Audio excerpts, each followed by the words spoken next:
Agora, como as pessoas gostam de falar do que é... Vamos parar de falar de religiosidade, trazer tudo para a fé. Então, eu gosto dessa parte porque eu acho que impacta mais. Eu vou falar aqui um pouco mais rápido sobre isso aqui, mas se vocês ouvirem vai ser o suficiente para vocês entenderem por que Deus deu essa mensagem aqui. Isso aqui chocou a minha pessoa, mas vamos lá. Eu não sei se vocês sabem, mas existe um poder de enriquecer uma pessoa, e assim, não existe outra forma. Se a pessoa fizer isso aqui de um outro jeito, ela pode dar o título que ela quiser. Para ela não se render a Jesus muitas vezes, ou a Bíblia, ela vai usar outro termo. Então, ela pode usar o termo que ela quiser, mas é isso aqui, entendeu? Então vamos lá. Qual que é na parte de empresariar, empreender, falar de dinheiro, qual que é a parte mais difícil para nós? Falar de quê? Dízimo. Eu, Luísa, não tenho problema nenhum em falar disso. E também não me importo nem um pouco com quem se incomoda. Mas eu acredito, por que não me dói? Porque isso aqui é extraordinário. Eu acho isso aqui extraordinário. E eu acredito que para você ser dizimista, você precisa pedir ajuda para Deus. Essa é a conclusão que eu cheguei de todo esse tempo que eu tenho com Jesus, de todos os testemunhos que eu já ouvi de pessoas que convivem comigo. A pessoa pode até, depois desse vídeo, alguém pode até me procurar em algum momento e falar assim, deixa eu te falar uma coisa, eu nunca pedi para Deus para ser dizimista, eu entendi e sou. A pessoa tem a liberdade de falar isso. Ainda assim eu vou dizer para ela, se não fosse Deus que te desse esse espírito, você não seria, ponto. Entendeu? Ela pode falar o que ela quiser para mim. Por quê? Porque é muito difícil você dar dízimo. Esses dias eu falei para um casal assim, quem ganha R$1.000, se você chegar nele e falar, o dízimo é 10% de R$1.000, são R$100. Para ele é difícil, porque ele vive com 900. Se eu chegar na minha amiga, que fatura 3, 4, 5 milhões por mês, e falar para ela, olha, fulana, se ela assistir esse vídeo, ela sabe o que eu estou falando dela. Você precisa dar o dízimo dos 4, 5 milhões que entra na sua conta. Faz as contas quanto daria. Para ela também é difícil. Deus é tão justo que ele é 10% universal. Então quem ganha 1.000, quem ganha 1 milhão é o mesmo, a dificuldade é a mesma. Por isso que é fé. Só que aí tem uma coisa injusta no meio do dízimo. Porque o dízimo é difícil você dar, só que ele é a única porta. Luiz, eu vou fazer o seguinte, para mim é muito difícil esse negócio do dízimo, eu vou pegar um atalho. Me fala qual é esse atalho. Não existe esse atalho. Existe atalho para um monte de coisa, irmãos, para coisa certa, para coisa errada, mas para o dízimo não tem atalho. Eu não sei vocês, mas assim, eu sinto uma cobrança muito grande e eu agradeço a Deus pela essa cobrança. Eu quero que Deus me corroa se um dia eu pensar em não dar o dízimo de algo que vier na minha mão. Eu quero que Deus me corroa. Estou falando isso em cima do altar. Porque eu sei o preço desse negócio. Luiz, o que o dízimo tem a ver com isso aqui que você está falando? Então vamos lá. O dono e produtor da aveia Quaker, irmãos, o nome dele é difícil de falar. Então, eu não vou falar o nome dele, depois vocês pesquisam o nome dele. Eu não quero pronunciar o nome dele errado. Eu sei muito bem da história dele. Eu fui investigar a história dele, na íntegra. E o dono da aveia Quaker, ele sofria desde pequeno de uma doença que chama tuberculose. E ele não podia sequer ir à escola, não sei se vocês sabem disso. Todo mundo aqui conhece a aveia Quaker? Sim, né? Tá. Mas num certo dia, ele ainda era jovem, ele ouviu um sermão Ele ouviu isso aqui que nós estamos fazendo. Um dia aconteceu com ele ouviu. E aí ele, quando ele ouviu, ele falou o seguinte, ele orou. Isso aqui, irmãos, eu vou até me segurar aqui para eu não me emocionar, porque tem coisas que Deus traz pra gente. É muito lindo isso que Jesus faz. Essa foi a oração dele. Eu não posso ser pregador, mas posso ser um bom empresário. Deus, se o Senhor me deixar ganhar dinheiro, eu vou usá-lo em seu serviço. Ele era muito jovem quando ele fez isso. Ele não tinha fé para dar o dízimo. Ele não tinha entendimento da Bíblia. Ele nunca leu, ele não sabia de nada, irmãos. Ele só entendeu que isso era uma porta. E ele queria passar por ela. Então ele orou a Deus, como eu falei, não é fácil. Ele teve a sinceridade de falar para Deus, Deus, eu não posso ser um pregador. Mas se o Senhor, porque ele sabe que a riqueza vinha dele, irmãos. É isso que ele entendeu, que a riqueza vinha dele. Durante 7 anos, ele trabalhou ao ar livre. Eu não sei se vocês sabem o que é tuberculose, mas é um negócio terrível. Terrível. Essa oração, ela foi tão verdadeira, que a Bíblia fala que Deus nos dá além do que pedimos ou pensamos. Durante 7 anos, ele trabalhou ao ar livre e recuperou a sua saúde. Irmãos, se hoje é difícil você tratar a tuberculose, estou falando de 1900, eu vou falar aqui a data depois para vocês, estou falando de muitos e muitos anos atrás. Quem curou ele da tuberculose foi Deus. Durante 7 anos ele trabalhou ao ar livre e recuperou sua saúde. Depois de recuperado, eu vou falar era para falar o nome dele, mas como eu falei, não vou pronunciar errado. Depois de recuperado, ele comprou um moinho velho e dentro de 10 anos, a aveia Quaker era uma palavra familiar para milhares de pessoas. O dono da aveia Quaker ainda operou uma empresa de fogões com muito sucesso. Por mais de 40 anos, ele deu choque no que eu vou falar aqui. Isso aqui está o resumido do resumido, tá? Quem quiser depois pesquisar isso mais a fundo, eu aconselho. Por mais de 40 anos, ele deu fielmente de 60% a 70% da sua renda para Deus. Vocês lembram da oração que ele fez? Quando chegou esse dia, Deus não o deixou esquecer. Ele não pediu dinheiro para ficar rico, sair viajando e curtindo a vida. Ele falou para Deus que se Deus desse riqueza para ele, ele ia contribuir o máximo que ele pudesse para o reino. Ele dava de 60% a 70% da sua renda para Deus, sendo que no início ele dava só o recomendado. Ele começou a dar bonitinho 10%. Lembra que eu falei para vocês de Deus mover isso dentro de você? Você não conseguir ficar com ele, você não consegue.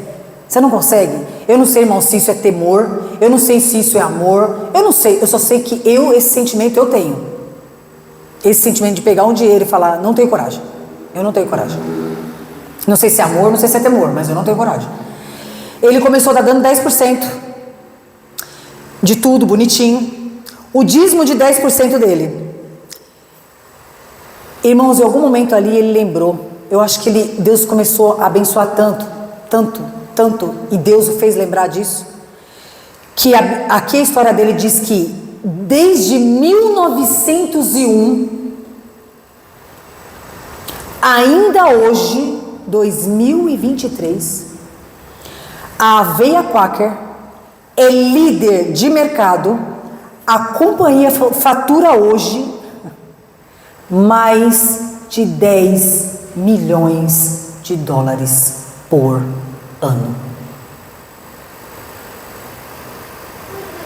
Ah, Luiz, essa história da aveia quaker aí, sinceramente, nem de aveia eu gosto. Tá bom. Guilherme Colgate. Porque tem gente que não gosta da aveia quaker, não gosta do dono da quaker, não acredita na história do dono da quaker. Tá bom, então vamos embora para Guilherme Colgate. Guilherme Colgate, filho de ingleses. Todo mundo conhece a Colgate? Filho de ingleses, residente no interior dos Estados Unidos, aos 16 anos de idade, foi procurar emprego na cidade de Nova York, onde começou a trabalhar em uma fábrica de sabão e prometeu a Deus que lhe daria o dízimo de cada dólar que entrasse. Guilherme Colgate sentiu a necessidade de ser fiel. Lembra do sentimento que eu falei? Pois reconheceu que Deus era o doador de tudo que ele possuía.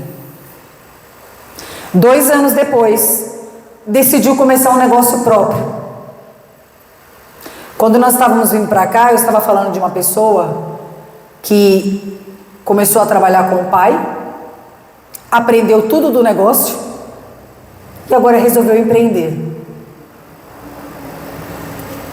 Ele trabalhou lá nessa fábrica por 2 anos. Coincidência ou não, essa pessoa que estava conversando hoje também ficou 2 anos nesse lugar. Tô certo? E ele olhou e falou, peraí, eu estou enriquecendo? Não, então eu tenho capacidade de montar meu negócio. Ele começou, irmãos, fabricando velas e sabões, o que ainda era um mercado simples, pois esses produtos na época eram caseiros. Mas ele apostou mesmo assim. Lembra que eu falei da ousadia? Todo mundo falando assim, você vai fazer o quê? Vela e o quê? Vou fazer vela e sabão. Não é porque o outro não teve a sua visão que você não vai acreditar na sua visão. Às vezes Deus deu a visão para você, não para o outro. Por isso que ele não está enxergando. É a mesma coisa eu pegar o óculos do pastor Rubens e querer ler com o óculos do pastor Rubens. O meu grau não é o mesmo que o dele. Não adianta a gente querer ver pela janela do vizinho. Em poucos anos, acreditem ou não, em poucos anos, já estava produzindo, além de sabões, outros produtos de higiene pessoal. Estou falando do dono da Colgate, Guilherme Colgate. Foi dizimista. Uau, de novo. Foi dizimista durante toda a sua longa e bem-sucedida vida comercial. Ele não dava apenas 1/10 dos seus lucros com os produtos Colgate. Tem um mistério aí, não é possível. Mas sim, 2/10. Depois, 3/10. E finalmente, 5/10. Ou seja, 50%, a metade da sua renda para o trabalho de Deus no mundo. Até hoje, vários missionários, várias pessoas que estão na África, em vários países miseráveis do mundo, fazendo lá, se doando. Porque, irmãos, tem médicos que estudam uma vida inteira e resolvem, num momento da vida, ir lá para a África e para outros lugares, lá onde estão os índios, lá, a R$0. R$0. Eu vou arrumar um sentido para a minha vida. Eu vou usar da medicina para salvar pessoas. Porque dinheiro não é tudo. Não dá, para mim não rola. Os médicos que eu conheço, os meus amigos, não conheço nenhum que tenha esse espírito. Eles ajudam pessoas, mas eles não largam o que eles têm hoje para ir para a África, por exemplo. Não. Mas tem uns que sim. O dono da Colgate falou, eu não posso ir para a África. Eu não posso estar lá com eles. Mas eu conheço uma coisa que pode ajudá-los. Dinheiro e recurso. 50% que ele tem, o dono da Colgate hoje, dá 50% do que ele ganha de dízimo para poder promover o reino. O seu sucesso foi fruto da fidelidade que tinha com Deus, através do dízimo, e assim se tornou um dos homens mais ricos de Nova York do século XX. Hoje, 200 anos depois, o seu exemplo de vida se tornou uma fonte inspiradora para cristãos de todo o mundo. E eu vou além, só cristãos nada. para todas as pessoas que acreditam que o mundo pode ser um pouco melhor do que ele é. Que olhar só para o próprio umbigo, se você olhar para você só assim, só você ganhar, só você ter, só você estar bem, é muita miséria. É muita miséria.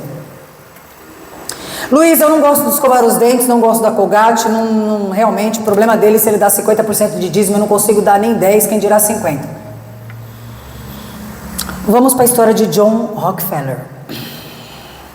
Foi o primeiro bilionário dos Estados Unidos da América. Ele que abriu a porta. Ele foi o primeiro bilionário dos Estados Unidos da América. Veio de uma família pobre. Uau, de novo alguém parecido com a gente. De um pai ausente. Desde criança começou a trabalhar para ajudar sua mãe. Alguém que começou a trabalhar cedo para ajudar os pais? John Rockefeller também. Seu primeiro salário era de $1 por semana. Depois da primeira semana de trabalho, irmãos, escuta essa. A mãe dele, um dia, chegou nele, no final de uma semana de trabalho, e falou assim: filho, eu gostaria de te fazer um pedido. Olha que interessante. Esta pessoa que eu estou falando, ele não quis dar o dízimo porque ele quis dar o dízimo, ou porque ele sentiu no coração de dar o dízimo. Esta pessoa aqui, na primeira semana de trabalho, a mãe dele chamou ele e falou: filho, queria te fazer um pedido. Eu queria que você desse o dízimo. Quando você recebesse seu salário, eu queria que você desse o dízimo. A mãe pediu para o filho dar dízimo, porque a mãe sabia que essa era a única forma do filho prosperar. Ele não tinha entendimento, irmãos. Ele não conhecia, mas a mãe conhecia. Rockefeller começou a dar o dízimo ainda quando criança e se tornou um dos homens mais ricos da história da humanidade. Sabe o que ele é? Sabe no que ele trabalha? O que ele tem? Para ser considerado um dos homens mais ricos da história da humanidade? O que vale ouro hoje, literalmente? Petróleo. Indústria de petróleo. Sua raiz de fidelidade ainda hoje traz prosperidade para a família Rockefeller. A Bíblia fala que as bênçãos de Deus enriquecem e não acrescenta dores. Quando ele morreu em 1937, sua fortuna era de 760 bilhões de dólares.